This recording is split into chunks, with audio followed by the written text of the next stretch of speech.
Okay, I'd like to talk to you now about the different colors of colloidal silver and different colloidal silvers that you may find will be brewed when you're doing it yourself. I'm going to use a white sheet of paper to help illustrate this a little bit better. So here's our first three glasses. The first one is clear, and it's actually very high quality colloidal silver, although how do I know that there's silver in there?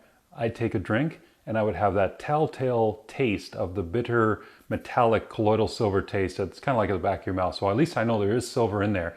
This is actually virtually perfect. The next one over is slightly golden, or just a nice hue, nice yellow hue. Wonderful colloidal silver. And the third one here is a little bit darker hue. It's a little bit more golden. Beautiful. These three are absolutely fantastic. They're going to fall within the range of 5 to 8 part per million. Now, if we go over to glass number 4, we see that it's quite a bit darker yellow.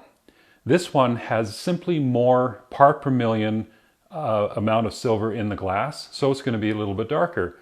Still great quality, but if you're wanting to stick to the 5 to 8 part per million range, then you want to do one of these three glasses and try and get it to that color.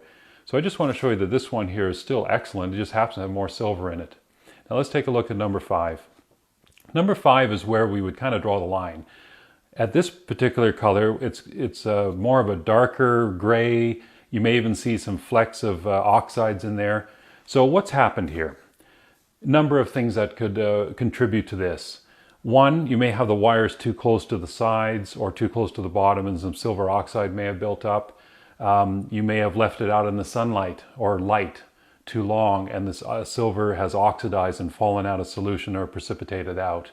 This may have been done too long. It may have been brewing for 4 or 5 hours and left unattended. But most likely, if the brewing process is held constant, and it's very easy to do, chances are it's the water.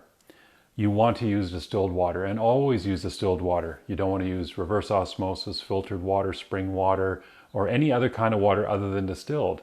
Distilled water has the least amount of impurities in it. We're trying to get the purest amount of colloidal silver. So we don't want to add impurities that combine with the silver ions. And this particular water, even though it could be made from good quality distilled water, there's still variances in the distilled water that you get from different manufacturers. It may not go to this extent, but when you look at the distilled water in a store, there's different brands and they may actually be pure amongst different manufacturers. We look for steam distilled water. That works very, very well. You may have your own distiller at home, a stainless steel distiller.